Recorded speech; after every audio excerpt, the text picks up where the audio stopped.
क्या होता है कि हनुमान जी ने, अब देखो, हीट एंड ट्रायल मेथड से सीता की खोज हुई।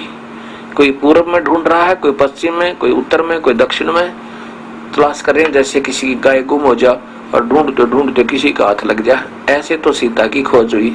तो समर्थता का यहाँ प्रमाण आपके सामने आएगा कि भगवान श्री राम कितने समर्थ हैं, क्योंकि काल इन सबको नचा रहा है। हनुमान जी लंका में पहुंच जाते हैं। लंका में सब जगह ढूंढते ढूंढते पता लगा कि एक औरत को रावण ने नौलखा बाग में बंद किया हुआ है। आशा का चिराग जगा। हनुमान जी वहां देखा जाकर के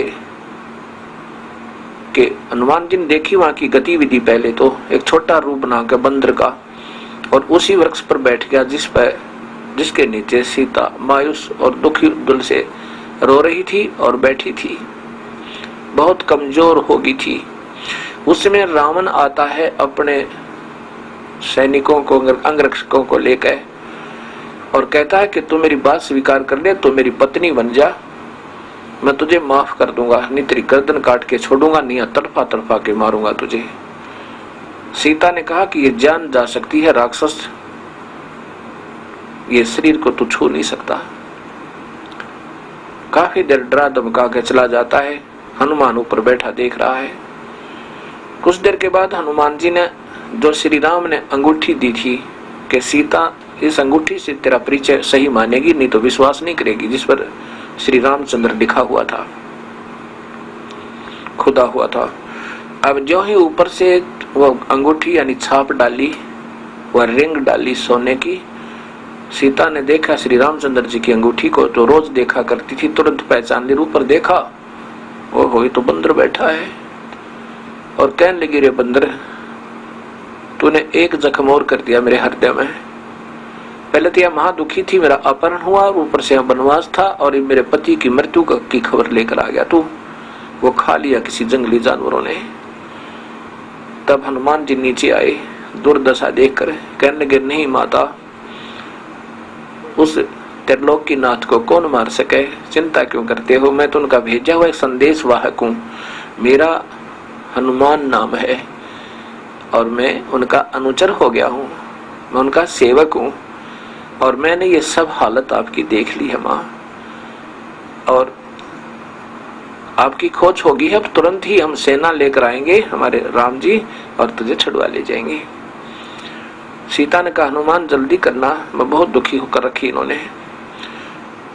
तो हनुमान जी ने कहा कि माँ, मुझे भूख लगी है, कुछ फल तोड़ के खा लूं। सीता ने कहा, भाई ये दो जोड़ू हाथ तेरे थे, फल तोड़ के मत खा लिए भाई, नहीं तो मुझे ये जान से मार डालेंगे ये राक्षस। बेटा भाई, कोई नीचे गिरा हुआ ना, नीचे गिर गया हो, पड़ा हो टूट के अपने आप, तो फल खा लेना, नहीं तो मेरा ब्योत नहीं तुझे भोजन भी कराने का, मेरी हिम्मत नहीं है इनको कुछ कह दूं, और तो फल तोड़ के खा लिया ना, मेरे कोड़े मार लगाएंगे ये। ऐसे को गिरा हो नीचे तो भाई खा ले, और फिर जाके संदेशा दे दे। हनुमान जी ने देखा कि देख राक्षस ने क्या हाल कर रखा, एक औरत के साथ ऐसा जुल्म। क्या वो नर मनुष्य होते हैं, वो योद्धा होते हैं जो औरतों को तंग करें, राक्षस। तो हनुमान जी का गुस्सा उठा।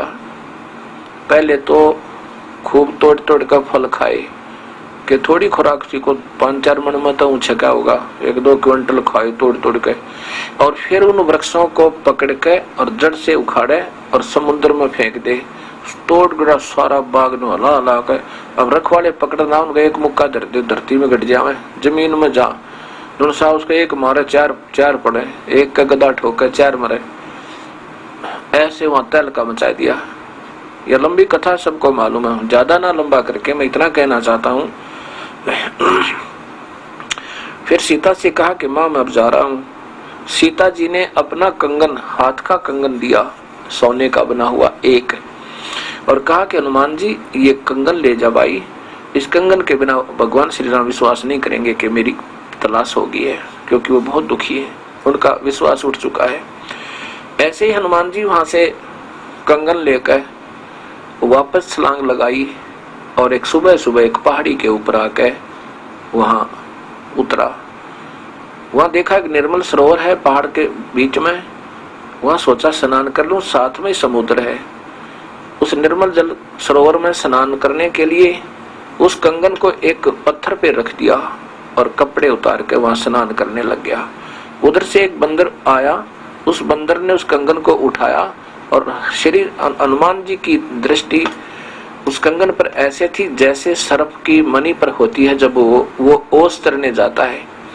सुबह सुबह ओस चरने के लिए जब सर्प जाता है तो उस मणि होती है उसके पास, तो मणि को रख देता है और ओस चाटता रहता, एक नजर मणि पर रहती है और कोई आपत्ति दिखत तुरंत भाग के मणि को अपने अंदर मुंह में लेकर भाग लेता, मुख में लेकर। ऐसे हनुमान जी की दृष्टि उस मणि की तरह कंगन पर थी जैसे सर्प की होती है। इतने में एक बंदर आया और दृष्टि हनुमान जी की थी ही, जो ही वो उठाकर भागा तो हनुमान जी ने सोचा कहीं ये कमबख्त समुद्र में ना डाल दे। वैसे तो मैं इसको जाने नहीं दूंगा चाहे कितना भाग ले, पर यह मजबूरी हो जाएगी जब समुद्र में डाल दिया तो मेरी सारी मेहनत विफल जाएगी। हनुमान जी पीछे भागा। इतने में वो बंदर एक आश्रम में प्रवेश किया बंदर ने, और देखते ही देखते एक मटके में, अच्छा ऊंचा मटका रखा था, उसमें कंगन डालकर आगे भाग गया। हनुमान जी ने राहत की सांस ली, चलो ठीक है मटके में है उठा लूंगा। अब आगे देखा कि ऋषि बैठे हैं मुनिंदर नाम के, तो मटके में झांक कर देखा हनुमान जी ने, उस मटके में ऐसे ऐसे कंगन अनेकों पड़े थे।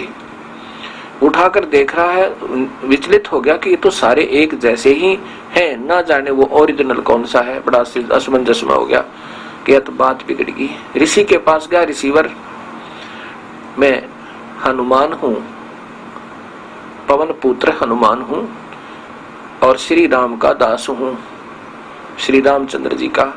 और ऋषि जी सीता जी की खोज हो गई है। मुनिंदर जी कहने लगे कौन हनुमान, कौन सा राम, कौन सा सीता, बता तो मुझे।